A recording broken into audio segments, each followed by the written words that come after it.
¿Existe diferencia entre bienaventurados de Romanos capítulo 7 y el bienaventurado del versículo 8? ¿Cuál es la diferencia si es que la hay? Bienaventurados aquellos cuyas iniquidades son perdonadas y cuyos pecados son cubiertos. El versículo 8 nos dice así: bienaventurado el varón a quien el Señor no inculpa de pecado.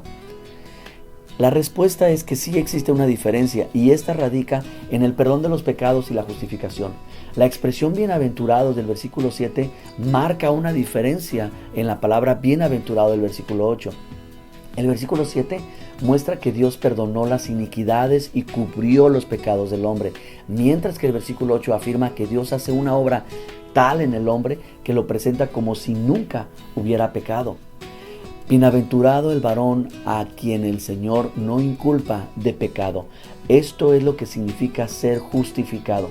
Ahora, ¿cuál es la diferencia entre el perdón y la justificación? Es sencilla. El perdón indica que aunque uno haya pecado, Dios le perdona o le perdonó los pecados. Y la justificación significa que uno es considerado una persona justa que jamás ha cometido un pecado. Vamos a suponer que un hombre ha sido juzgado en el tribunal y se le declara culpable. Como consecuencia, recibe un castigo o una sentencia. Pero más tarde se le concede una amnistía y el tribunal mismo lo absuelve. Esto se llama perdón. Pero ser justificado es como pasar por el juicio y ser declarado inocente.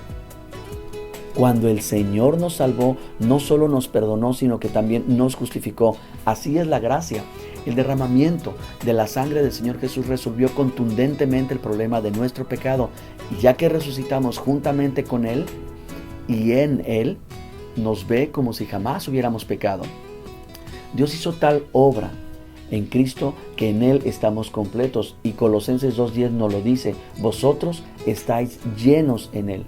Por lo tanto, concluimos que Dios nos ve de la misma forma que a Cristo y nos ama de la misma manera que ama a Cristo. De hecho, Dios nos ve completos en Cristo Jesús.